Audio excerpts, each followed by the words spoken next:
Morning friends, આજે આપણે સ્વાધ્યાય 1.4 શીખીશું. પ્રશ્ન 1, નીચે આપેલ દરેકના જવાબ લખો. અહીં તમને જે ભાગાકારની ક્રિયા આપી છે તે આજે આપણે શીખવાની છે. ગુણાકાર સુધી આપણે શીખી ગયા છીએ. અહીં પહેલો પ્રશ્ન છે -30/10. તો આપણે માઇનસ નિશાનીને આપણે બહાર લઈ લઈએ અને 30 એને 10 વડે ભાગાકાર કરીએ. શૂન્ય ગયા એટલે -3 આ રીતે જવાબ આવી શકે. તે જ રીતે હવે અહીં 50/-5 છે. આપણે 50 અહીં લખીએ છીએ, -5 માઇનસ નિશાની આપણે બહાર કાઢી લઈએ છીએ. 50/5 એટલે 10 આવશે. તો આ જે નિશાની છે એ 10ની થશે, તો જવાબ આપણો થશે -10. આ રીતે તમે ભાગાકારની ક્રિયા કરી શકો છો. અહીં અંશ ઋણમાં હતો તેથી જવાબ ઋણમાં આવ્યો છે. અહીં અંશ ધનમાં છે પરંતુ છેદ ઋણમાં છે તેથી જવાબ ઋણમાં આવ્યો છે. પરંતુ આ રકમમાં તમે જોશો તો અંશ અને છેદ બંને ઋણ છે. તો આ સંજોગોમાં આપણે માઇનસ નિશાની બહાર કાઢી છે. અહીં છેદમાં પણ માઇનસ નિશાની બહાર કાઢી છે. 9 ચોક 36 થશે અને માઇનસ નિશાની ઉડી જશે, તેથી 4 જવાબ આવશે.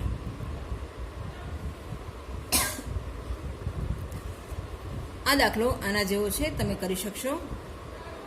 ત્યારબાદ જૂથવાળા દાખલા છે, તેને આપણે જોઈશું. 13/-2 + 1.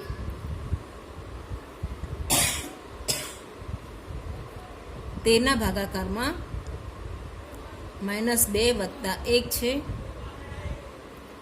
13 -2 + 1 એટલે -1 મળશે. તેથી આપણો જવાબ -13 થશે. શૂન્યને કોઈ પણ સંખ્યા વડે ભાગવાથી શૂન્ય જ મળશે, તેથી આપણો જવાબ 0 થશે. પરંતુ શૂન્યને કોઈ ધન કે ઋણ નિશાની લાગુ પડતી નથી. આ જૂથવાળા દાખલાના આધારે તમે આ જૂથવાળા દાખલો કરી શકશો. અહીં ઋણ અને ઋણનો સરવાળો કરવાનો છે, તો ઋણ અને ઋણનો સરવાળો ઋણ જ થાય છે. તે કોન્સેપ્ટ યાદ રાખીને તમે આ કરશો તો તમને આ જવાબ ફાવશે. ત્યારબાદનો દાખલો છે -36/12 અને જૂથની બહાર છે /3. અહીં જે જૂથવાળી પ્રક્રિયા છે એ આપણે અહીં લખીએ છીએ -36/12 અને 3 વડે આપણે ભાગાકાર કરવાનો છે. -36ને 12 વડે ભાગાકાર કરતાં -3 મળશે. 12 × 36 અને ઋણ નિશાની અને છેદમાં તો ઋણ છે, 3 છે જ. 3 × 3 અને માઇનસ નિશાની એટલે આપણો જવાબ -1 આવશે. આ રીતે ભાગાકારના દાખલા તમારે કરવાના છે. અંશ અને છેદ પૈકી કોઈ પણ એક ઋણ હોય તો આપણો જવાબ ઋણ મળશે. જો બંને ઋણ હોય તો આપણો જવાબ ધન મળશે. ત્યારબાદ આ 2 જૂથવાળો એક પ્રશ્ન છે, તે આપણે જોઈ લઈએ. અંશમાં છે -6 + 5 અને છેદમાં છે -2 + 1. -6 + 5 એટલે -1 મળશે અને -2 + 1 એટલે ફરી પાછા -1 મળશે.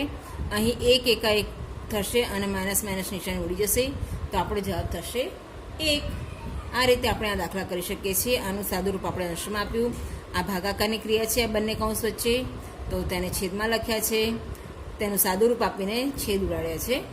હવે પ્રશ્ન 2માં કંઈક આ રીતે છે કે નીચેના દરેક A, B અને C ની કિંમતો માટે A/B + C is not equal to A/B + A/C. આ બાબત આપણે ચકાસવાની છે. અહીં 2 દાખલા છે, જે પૈકી એક દાખલો હું તમને કરાવીશ અને બીજો દાખલો તમારે જાતે પ્રયત્ન કરવાનો છે. પહેલી રકમ છે એની કિંમત 12 છે, બીની કિંમત છે -4 અને સીની કિંમત છે 2. અહીં પહેલાં આપણે ડાબી બાજુ લખીશું. ડાબી બાજુના સમીકરણ પદાવલી સ્વરૂપે A/B + C આપેલ છે.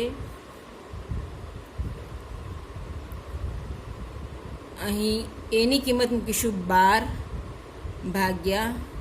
-4. બીની કિંમત છે અને સીની કિંમત છે 2. 12 ભાગ્યા આ બે વચ્ચેનું સાદરૂપ થશે -2. 12 ભાગ્યા -2 એટલે -6 થશે. તેની જમણી બાજુનું આપણે સર્ચ કરીએ. જમણી બાજુ બરાબર a ભાગ્યા b વત્તા a ભાગ્યા c આપણે કરવાનું છે. અહીં 12 ભાગ્યા -4 કરવા પડશે વત્તા 12 ભાગ્યા 3 કરવાના છે. 12 ભાગ્યા -4 એટલે -3 થશે. 4 તરી 12 અને ઋણ નિશાની વત્તા અહીં 3 ચોક 12 એટલે ધન નિશાની સાથે 4 આવશે. આ ઋણ છે અને આ ધન છે, એ બંને વચ્ચેનો સરવાળો થશે. ધન અને ઋણનો સરવાળો કરતી વખતે બાદબાકીની પ્રક્રિયા કરીને મોટી સંખ્યાની નિશાની આપવાની થશે. 4માંથી 3 બાદ કરતાં આપણને 1 મળે છે અને મોટી સંખ્યા ધન છે, તેથી આ જવાબ આપણો ધન થશે. અહીં ડાબી બાજુ બરાબર -6 છે અને જમણી બાજુ બરાબર 1 છે, માટે કહી શકાય કે ડાબી બાજુ બરાબર જમણી બાજુ. ડાબા ઇઝ ઇક્વલ ટુ જબા નથી, અથવા તો ડાબા ઇઝ નોટ ઇક્વલ ટુ જબા. ગુણાકારનું સરવાળા પર આપણે વિભાજન કરતા હતા, ગુણાકારનું બાદબાકી ઉપર પણ વિભાજન થતું હતું, પરંતુ ભાગાકારનું સરવાળા પર વિભાજન થઈ શકતું નથી. આપણે ત્યારબાદનો પ્રશ્ન જોઈએ. અહીં કેટલીક ખાલી જગ્યા છે, ખૂબ જ ઇઝી છે. ભાગાકારની ક્રિયા કરવાની છે.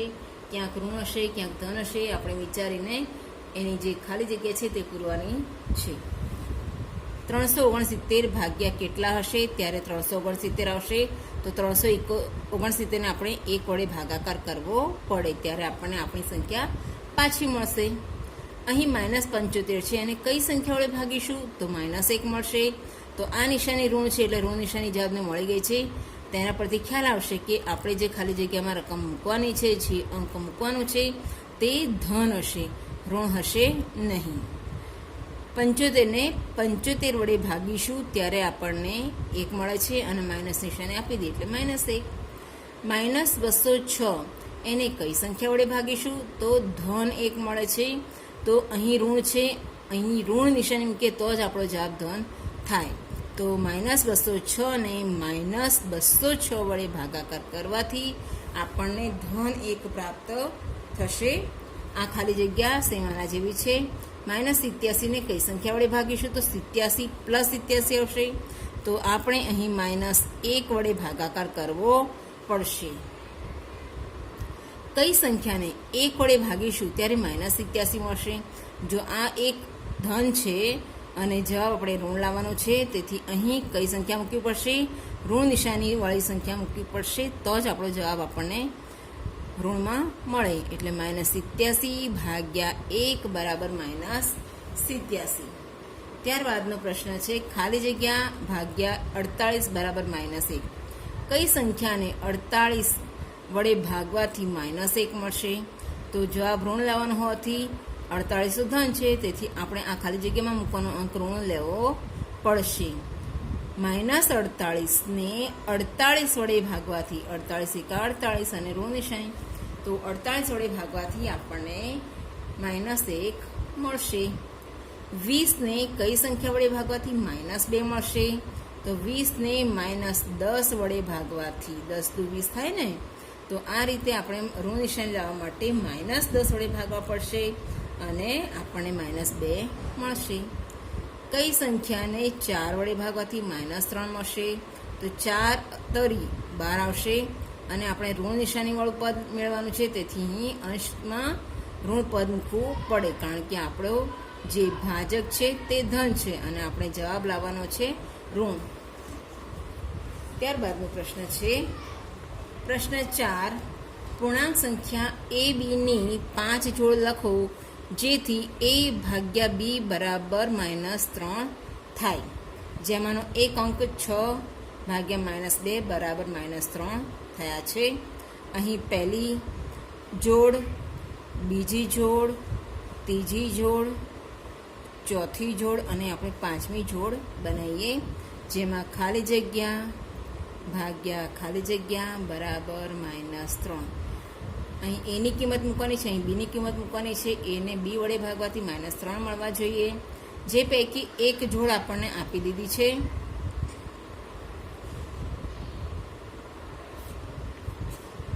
બીજી સંખ્યા બનાવતા તમને ઇઝીલી ફાવે તેવી મેથડ હું તમને બતાવીશ.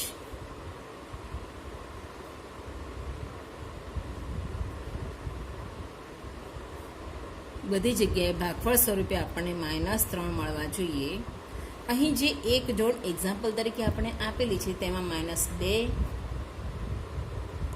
આપેલા છે, તો આપણે આવી એના પછીનું પદ -3 લઈ જોઈએ.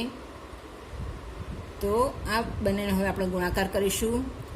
3 તરી 9 અને માઇનસ પ્લસ, તો આપણે 3 તરી 9 અહીં લેવા પડશે. -3 છે તો આપણે અહીં -4 લઈએ. 5 જોડ આપણે બનાવવાની છે. અહીં -5 લઈ લઈએ. અહીં -6 -7 લઈ લઈએ. હવે તે બંનેના ગુણાકાર કરીશું. માઇનસ પ્લસ થશે, એટલે આ જે પદ છે એ દરેક આપણને ધન પદ મળશે. અને આપણે ફક્ત અહીં ગુણાકાર મૂકવાનો છે. તો 4 તરી 12 માઇનસ પ્લસ, 5 તરી 15 માઇનસ પ્લસ, 6 તરી 18 માઇનસ અને માઇનસ પ્લસ, 7 તરી 21 અને માઇનસ પ્લસ. તો આપણી આ 5 જોડ માટેનો પ્રશ્ન તૈયાર છે. તેનો જવાબ આપણે મેળવી ચૂક્યા છે અને ખૂબ જ સરળ રીતથી. હવે આપણે આગળ વધીશું. એના પછીનો પ્રશ્ન, બપોરે 12 વાગ્યાનું તાપમાન 0 થી ઉપર 10 અંશ સેન્ટીગ્રેડ છે. જો એ 2 અંશ સેન્ટીગ્રેડ પ્રતિ કલાકના દરે મધ્યરાત્રિ સુધી ઓછું થતું જાય તો કયા સમયે તાપમાન 0 થી નીચે 8 અંશ સેન્ટીગ્રેડ હોય? મધ્યરાત્રિનું તાપમાન શું હશે? પહેલાં તો આપણે જે વિગત આપી છે તે આપણે લખીશું કે બપોરનું તાપમાન, બપોરે 12 વાગ્યાનું તાપમાન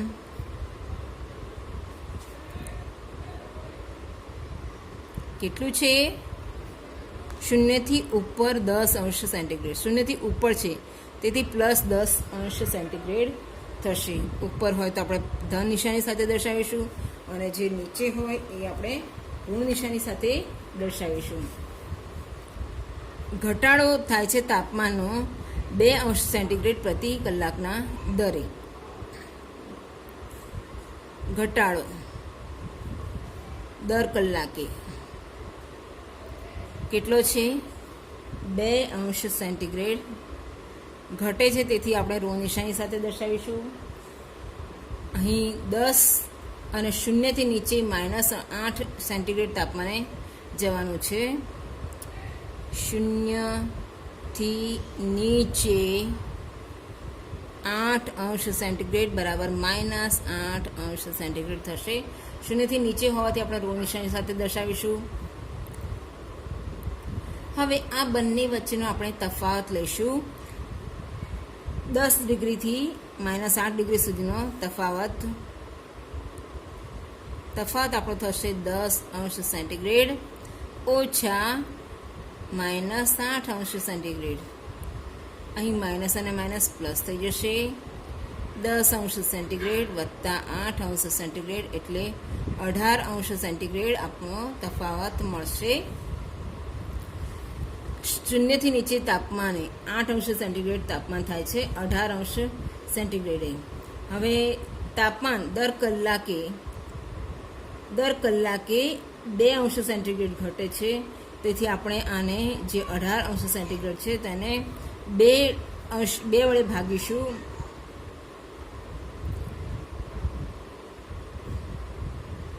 ને આપણે 2 વડે ભાગીશું, તેથી આપણો જવાબ મળશે 9 અંશ સેન્ટીગ્રેડ મળશે.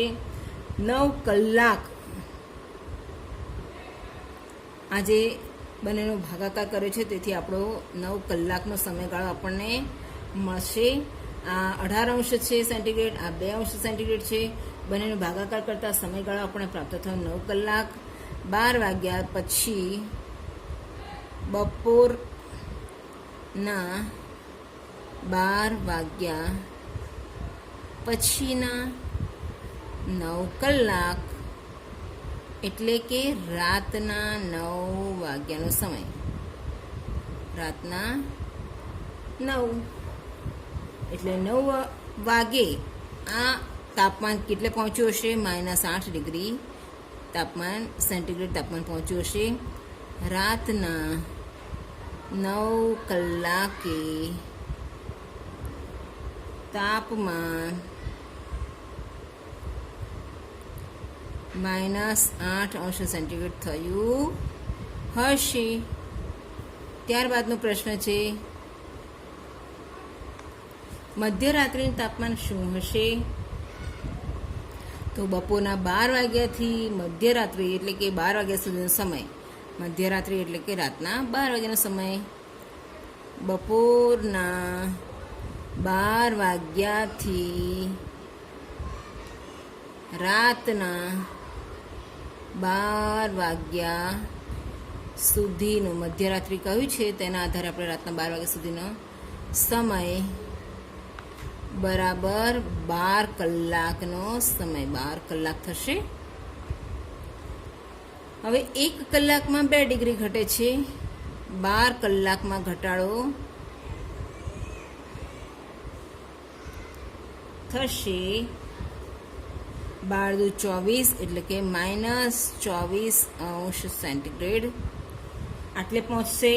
તેથી મધ્યરાત્રિનું તાપમાન કેટલું થયું?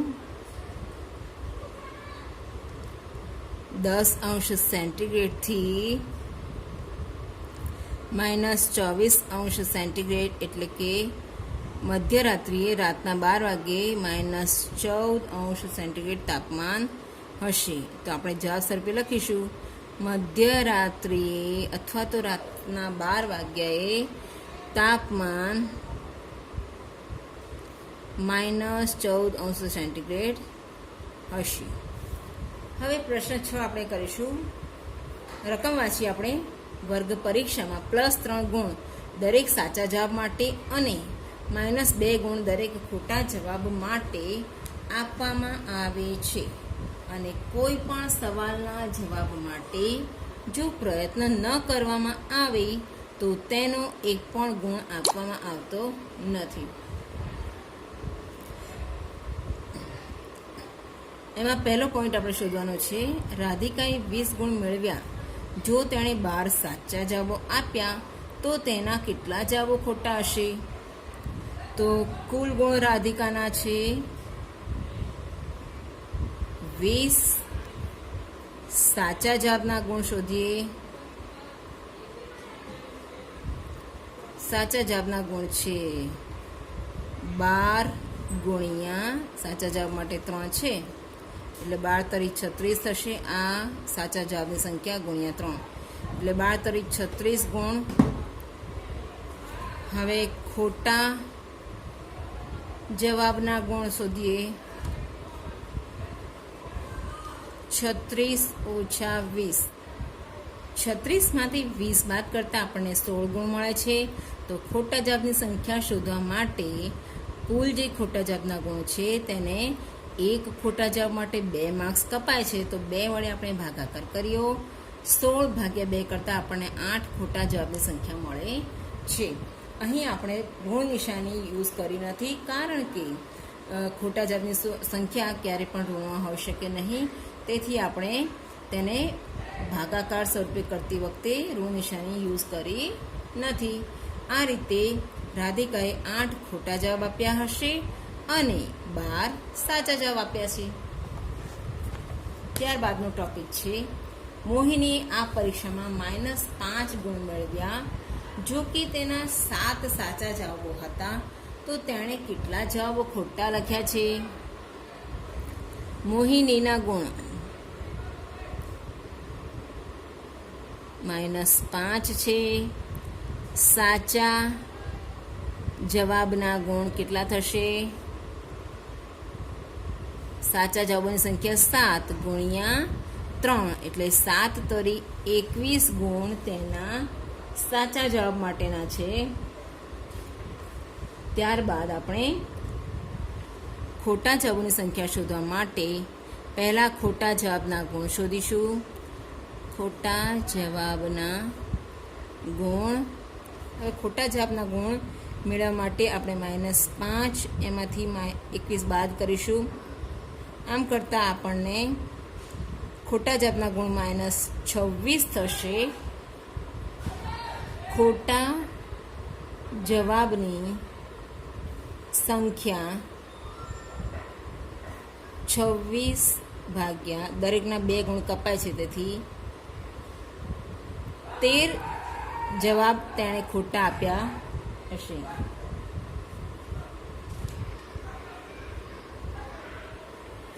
આ રીતે આ દાખલો કરી શકાશે.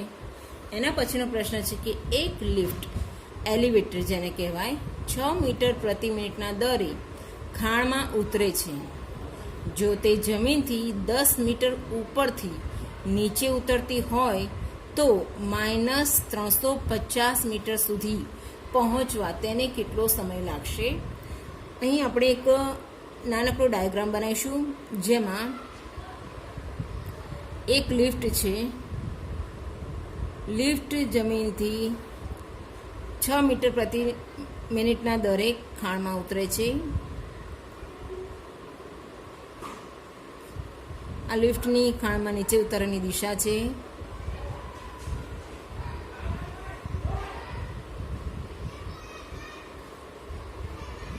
આ જે અંતર છે 350 મીટર છે. અહીં 350 મીટર અંતરને ઋણ નિશાની વડે દર્શાવવાનું કારણ એ છે કે તે જમીનથી નીચેના હિસ્સામાં છે, એટલે નીચે દર્શાવેલું માપ ઋણ નિશાની સાથે દર્શાવીશું અને ઉપરનું માપ ધન નિશાની સાથે દર્શાવીશું.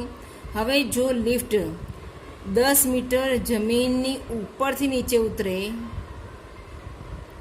આટલું અંતર 10 મીટરનું લઈએ, 10 મીટર ઉપરથી નીચે ઉતરતી હોય તો 350 મીટર સુધી પહોંચતા કેટલો સમય લાગે? તો આટલેથી આટલે સુધી પહોંચવા માટેનો સમય આપણે શોધવાનો છે. એલિવેટર 6 મીટર પ્રતિ મિનિટના દરેથી નીચે ઉતરે છે. એલિવેટર 6 મીટર પ્રતિ મિનિટના દરે નીચે ઉતરે છે. 350 મીટર નીચે જવાનું છે. જમીનથી 10 મીટર ઉપરથી. તેથી કુલ અંતર કેટલું થશે? કુલ અંતર થશે 10 વત્તા 350, ટોટલ અંતર થશે 360 મીટર. હવે 1 મિનિટમાં 6 મીટરનું અંતર કાપે છે, તો અહીં કુલ લાગતો સમય ઉપરોક્ત